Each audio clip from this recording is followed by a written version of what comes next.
inspiring social responsibility. Get involved with the YMCA of Indiana County. Visit www.icymca.org for a better us. It is the voice of Indiana County. It's WCCS 101.1 FM, AM 1160, WCCSradio.com. What a privilege it is to welcome into the studio. And I don't know, I think I've had you on before, Ray, but I'm not certain. Oh, yeah. Yeah, here on Indiana in the Morning. But Ray Goss is back in the studio with us, and we are so happy to be able to talk with you and spend some time with you this morning. Our conversation is brought to you by Marcus & Mack, voted best personal injury law firm in the Best of Indiana County contest. Marcus & Mack, a law firm representing injured people. Folks who are watching this morning on Facebook will see you've got your proudly displayed Duquesne basketball shirt on. How many years doing Duquesne basketball? 55. So when it starts in November, I hope to be there for 56. 56 seasons of Duquesne basketball. What's that new place like? What's that? What's the new place like? Oh, it's very nice. They spent, I think, $43 million. They better look nice. It's beautiful, yeah. It was out of commission for quite some time. Yeah, 2 years plus. Yeah. Because I remember when the A.J. Palumbo Center opened up, what a marvelous facility it was. And now they've gone a step further. Wow. Yeah. Wow. You stop and you think the KCAC, the Memorial Fieldhouse, that step up. Broadcast facilities these days are nothing like when you started, are they? No, they aren't. Everything's different. I think the advent of something simple, like the cell phone, has been instrumental. Yeah. I mean, I can remember so many problems when we had to install lines and the lines would go dead or whatever and run into all kind of problems. But worst comes to worst, you lose something now, you get your cell phone, do it on the cell phone, and the quality's pretty good. There's your backup. Yeah. There's your backup. Well, hey, this week, and starting tomorrow, I believe it is, you're going to be calling races again at the Indiana County Fairgrounds. Yeah, they have harness racing tomorrow and Friday. I was trying to figure exactly when I started doing it. I know I'd say in the mid-'60s I did some of the announcing there, and they had someone doing the harness racing. He came from out of town. Mm-hmm. Then one year, Les Sarian, way back then, was the race secretary. The guy couldn't make it. He said, "Ray, you can do it." I said, "I've never even seen a harness race." He said, "Oh, we'll help you. We'll help you." Boy, I'll tell you, Todd, that's the toughest thing I've ever done. Yeah. Because, it's, 6 or 7 horses come out and they're gone. Another one come out. Try to just identify and do a good job. But I had an incident in the first year that's never happened since. Really? This is down, where it is the fairgrounds. And it was either the second or third or fourth race, and I'm struggling along trying to figure out how to do this.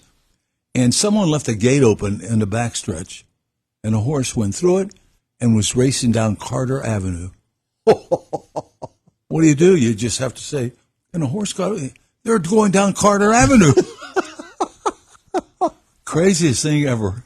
I wonder if it won. No, I mean, if it did, it couldn't tell because it didn't make the finish line. Well, if it got out there on Carter Avenue and there happened to be a Ford Mustang going by, then who knows? Yeah. You could have had 2 winners that day. My goodness, that would be scary. Oh, it was. I mean, you've seen accidents and everything, and I haven't seen anything where, people get hurt and horses get hurt, but to take off on Carter Avenue.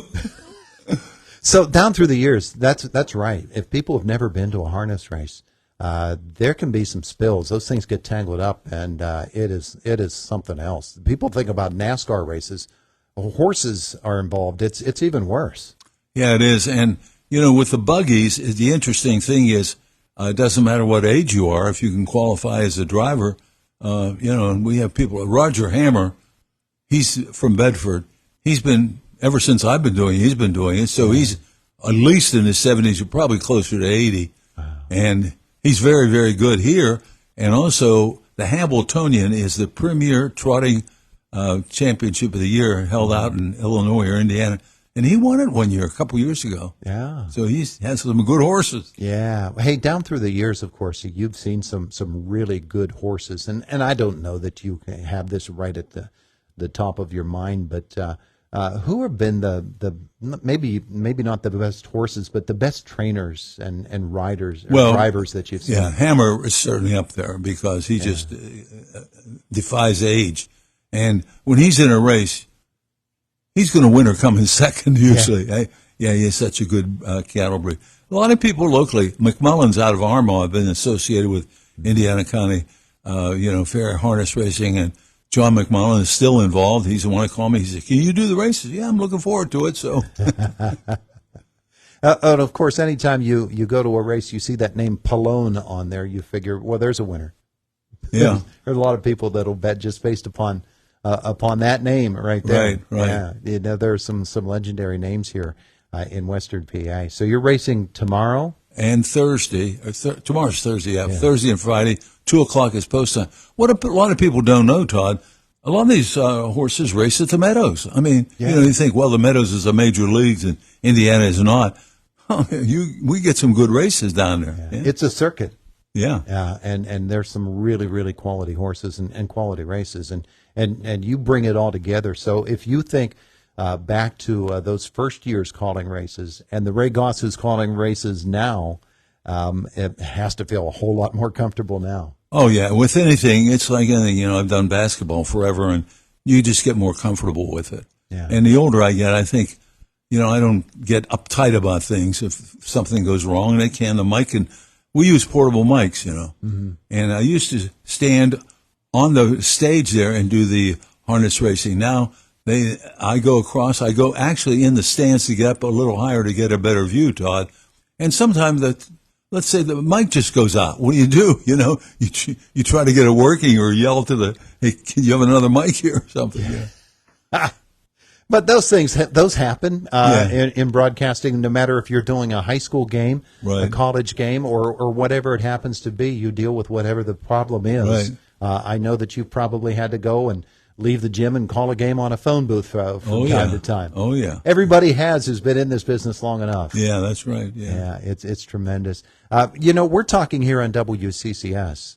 And I know this has to be for you, sort of like your baby, WCC. Oh yeah, you didn't think of it at the time, but my partner was Mark Harley from Clearfield, and he's the one that talked me into it. I give him all the credit in the world. I wouldn't have had enough guts to do it on my own because I don't know the engineering and all the financial and accounting, and he was perfect for that. So we had a great marriage.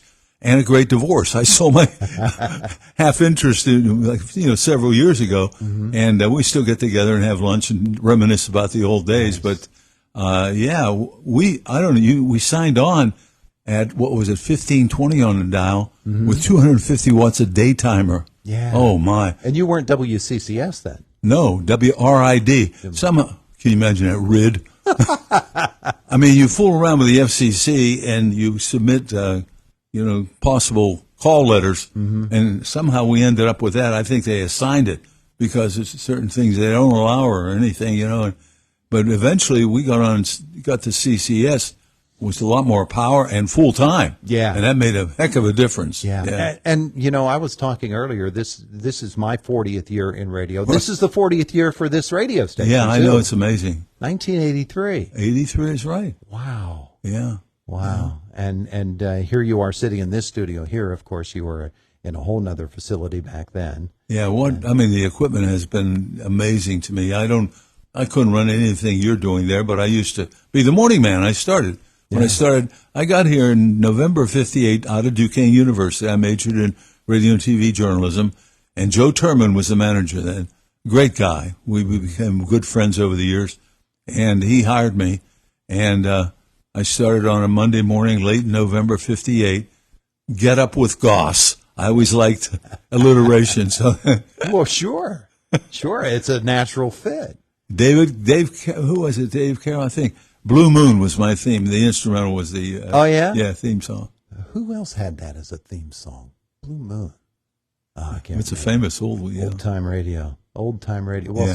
That was 1958. You said 58. 1958, and one of the big crowning achievements of a career that began in 1958 is actually coming up for you next month in Pittsburgh. You're going to be inducted into the Pennsylvania Association of Broadcasters Hall of Fame. Yeah, I guess there's some advantages to being old because I've done this so long, and I was kind of surprised. And Mark Burdick, he kind of steps back, but he had a lot to do with it. A couple years ago, he said something to me about it. Give me a bio or something. I gave it to him. I completely forgot about it. And then they contacted me this year. So, the neat thing about that, all my kids will be there. Yeah, They're well, flying yeah. up from Florida and everything else. So Wow. All of them. all 7, yeah. Plus quite a few grandchildren. You're gonna have to reserve more than one table. Yes, yeah. But it's going to be a wonderful celebration, and Yeah. what a deserved honor. My goodness gracious, to think of all of the people down through the years who have brought you to this point of an induction into the State Hall of Fame for broadcasters. It's a pretty humbling thing, even for a guy like you. Yeah, well, I look back now as I get older. It is amazing that, and this all started when in high school. All I wanted to do was play sports and be a professional athlete. Mm-hmm. I was born and raised in the Pittsburgh area, Carnegie, and I thought I either want to play baseball or football. I was too small for football, so I concentrated on baseball. I didn't know much about basketball until I got to high school, and because in grade school, St. Ignatius grade school, we didn't have sports as such. Yeah. But then you had PE, gym in high school. And I was introduced to basketball and fell in love with it immediately. It was my kind of game. Yeah. And it just, when I figured, I'm not even starting on my high school team. I don't think I'm going to be a pro athlete.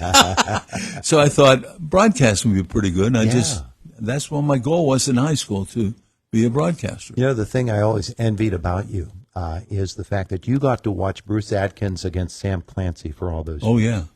What a matchup that was. My goodness. You saw some great ball players. Norm Nixon, B.B. Flannery. Yeah. You saw some great ball with Duquesne. Yeah.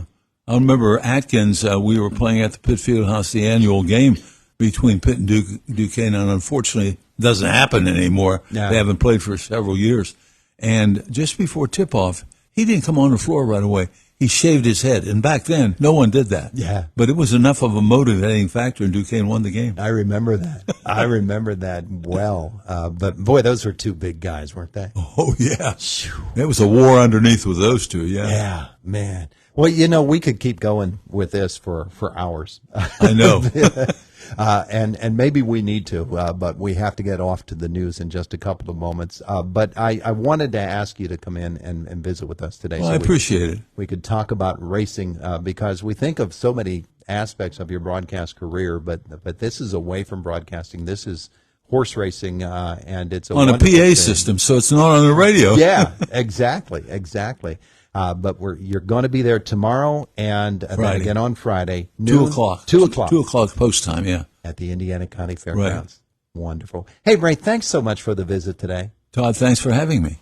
Anytime. It is the voice of Indiana County. It's WCCS 101.1 FM, AM 1160, and WCCSradio.com.